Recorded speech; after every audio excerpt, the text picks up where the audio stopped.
Every year, enough water to cover 800 acres in a foot of water runs through this wash and washes away. I want to stop watching all that water disappear. I've seen what's strong enough to withstand the flood.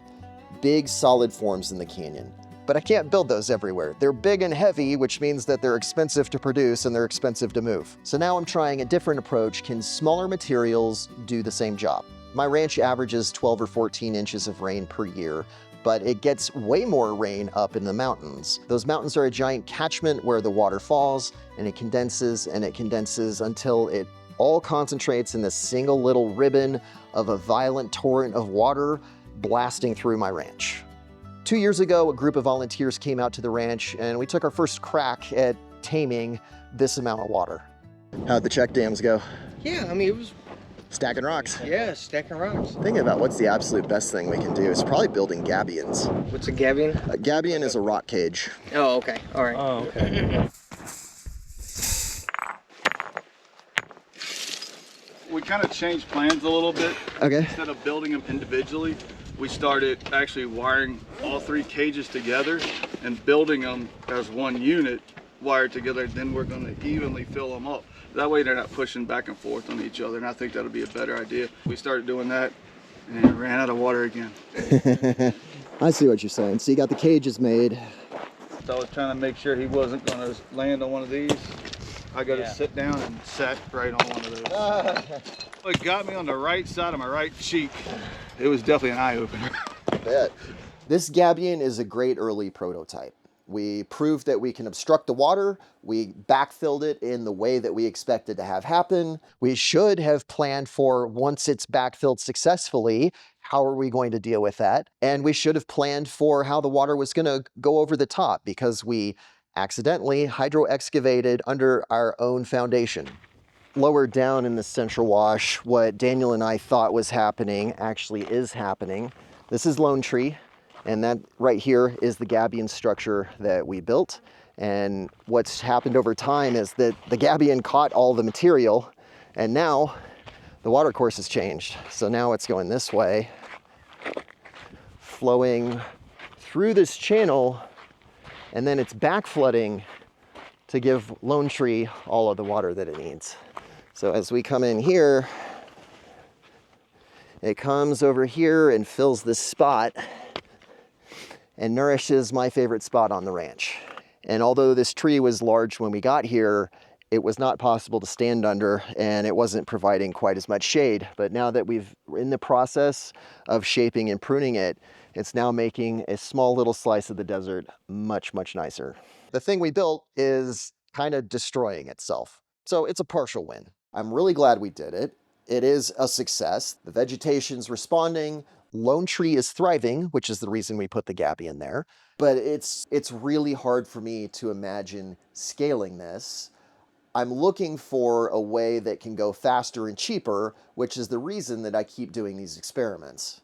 Yes, there's lessons learned. How can we do it better? That led to the next iteration of tires, because tires are abundant. One of the few businesses that makes sense in the desert is a tire junkyard, where instead of accepting all kinds of trash, they literally specialize in just collecting vast piles of tires. It's not a great idea. There's really famous fires in Kuwait for why this can go so badly. But I was thinking, if I can get this material for free and I can put it in the central wash, I think that can obstruct the water. It solves the cost problem, but the real question is, can I fill it up in a timely manner and prove that it works?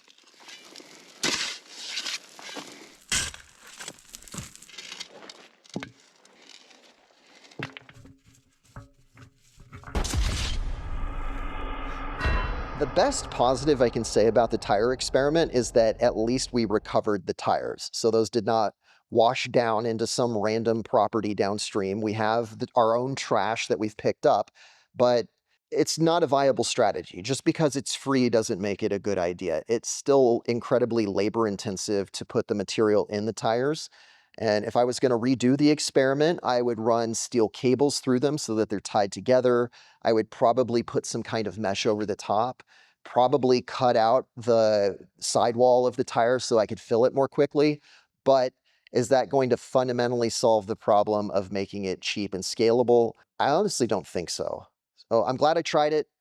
It's not the solution for me. A key lesson at DUSTUPS has been the importance of placing my daily activities as close to camp as possible because I can dress comfortably. If I need to hide from the sun, there's shade at hand. And a key part of my comfort is Bombas. I love Bombas products. I've worn them for years. Merino wool shirts are my favorite. The socks they're really famous for, and I wear their merino wool socks to keep my feet dry. But when I'm here at camp, I wear the men's Friday sandal. The reason I wear the Friday sandal is because of the balance between the durability and the sponginess. It's a nice soft sandal, it feels good, but when I've bought cheap sandals in the past, it's a desert, there's thorns absolutely everywhere, and I managed to step through them and stab myself over and over and over again. Wearing sandals around camp just makes sense. I'm comfortable, they protect me from the thorns, they slide on and off my feet, they're great. You can find the sandals in the link below or scan the QR code. Thank you for supporting Bombas. It's a huge part of what makes this channel work. And now back to the episode. I've had this sandbag attachment nearly as long as I've had the ranch, and because of my failed attempt to build a sandbag cabin, I have a stockpile of old sandbags that I have no idea what I'm going to use them for. I've kept them tarped with the idea that one day maybe I would find a use for them, and I think this approach to blocking the central wash is a good use of these sandbags. I thought, this is a really quick experiment. I don't even have to fill the sandbags. I just have to put them on the mini dumper and drive them to the wash and put them on the ground. Here's the final product. So the idea is that the water comes from uphill, smashes against the sandbag wall. All of the fine sand and gravel that's in there will drop out, and it'll slow the water down and hopefully do less damage, and more water will soak in up here. Oh, it is flowing. Haha! Nice, I've never got to see this before. Okay, I just made some sandbags.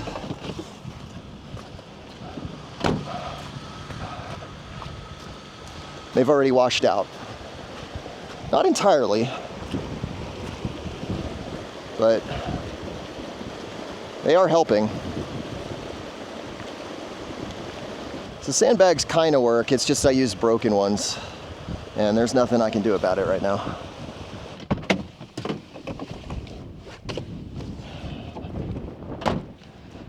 Let's see what's left of the sandbags. Oh, some. Not much. Wow. That is insane. Oh, are they? I don't know, maybe the bottom level's buried. It'll be interesting to see when the water's done. Okay.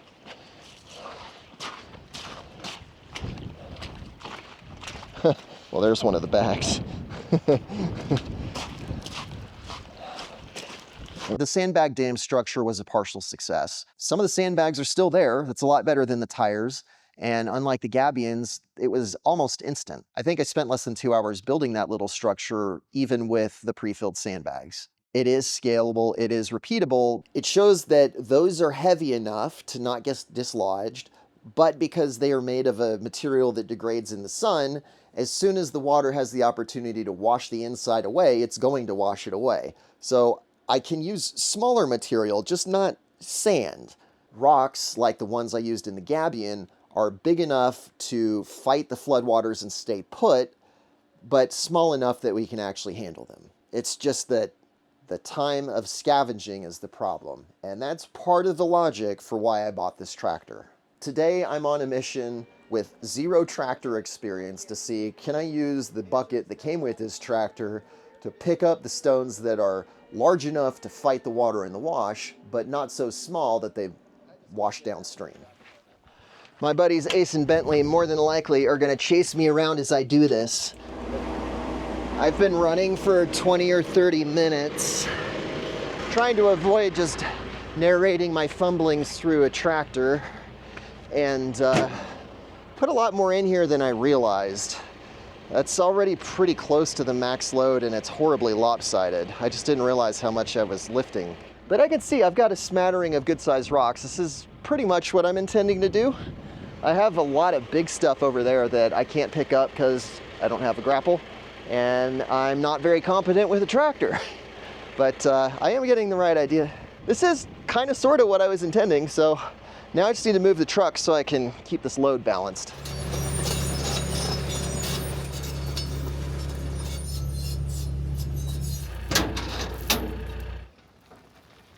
I'm learning with the tractor, and I've already occupied this space with too much loose material, and I know a lot of this is going to wash away. That first attempt with the original bucket isn't ideal because I just picked up so much debris that I don't have a grapple bucket and I don't have a rock bucket.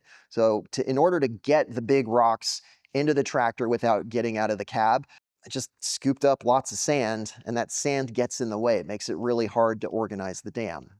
Daniel and I blended the best of both options. One man in the cab, one man on the field.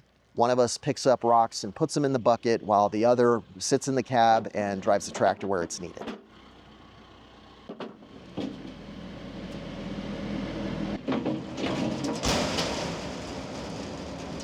You were pretty smooth with that. I was impressed.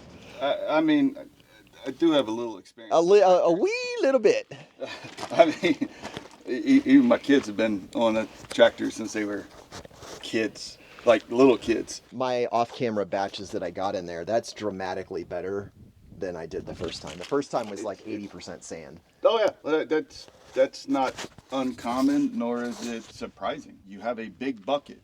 Yeah. I mean, that's like trying to take a shovel full of anything. That's like going in there and taking a shovel full of and be like, oh yeah, don't get sand. Yeah. Get just the rocks out of all of that conglomeration of material and only get the rocks. It's not going to happen.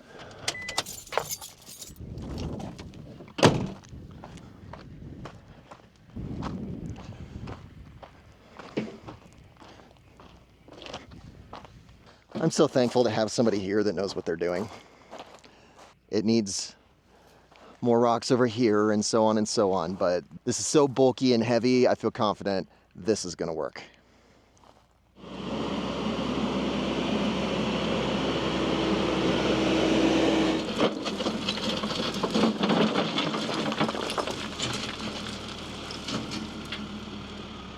So I tried to organize it the best I could with the bucket. Yeah, it's good. This is way more organized, obviously a lot less sand. It's kind of the best balance. It really does help to have somebody that can just pick stuff up and put it in the bucket if it's not crazy heavy. The other day on Team DUSTUPS, I posted how I was just using the tractor as a glorified heavy thing mover. I mean, that's basically the same thing we're doing with rocks. I'm sure I'm not the first tractor owner to have that epiphany. I got it.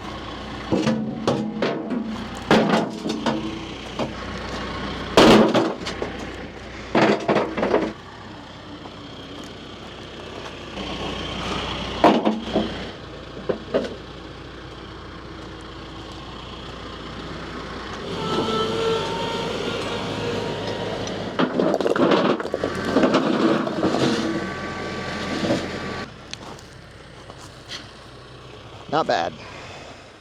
You know, my question is, before this, how long would this have taken us? Yay machinery, yay technology. Yeah. Hold on. There. Now we got It'll take a little bit of settling, but even if these get knocked down into one rock dams, it's fine. This is something that's, we really didn't work hard. No, not at all. You did the hardest thing. You were running around in front of me with the camera. Shh, people are gonna think I worked. Well, yeah. If people only knew. Like if they actually saw the work that goes behind all of this. To be fair, I didn't know either. That's true. I'm not worried about this going everywhere. I think the real question is, how is this structure gonna work out like this? I like seeing it tall, but the water's gonna knock that over. The water will knock it down, but then we just keep piling. So I'll make it a little. Kind of did that just for. I know. I didn't mean to so theatrically destroy your idea. Oh, no. Hey Daniel, you know what I think of your work? I do that. Well, that needs to go right over here. This is. I'm having fun being obnoxious. Yeah, but I mean, there's a point to it. Yeah. What I'm expecting to prove with this check dam as we wait for the next flood is that these bigger stones stay in place. I think we've already proven that. It's just that I want to see it happen without the steel gabion structure in place. I think those rocks are heavy enough that we can have structure that we can rely on. I believe this experiment's going to work. The rocks that we picked up are about the same weight as those sandbags, and some of those rocks are so big that a man couldn't pick it up. It requires hydraulic equipment in order to lift it. I'm waiting to prove that the rocks are going to stay in place. And the next step is, once proven, to spend about $1,600 or $1,800 on a rock bucket, so a two-man team becomes a one-man team. That kind of learning process is what's laying the groundwork to make this scalable and repeatable. For now, it's out of my hands. I've done all the hard work. I've done everything in my power to be ready for the next flood. I can't make it rain, but in the meantime, I can keep learning and keep growing to be ready, because one day that water is coming and I need it here in my desert. You're going to love this next episode. I harvested 15,000 gallons of desert rain.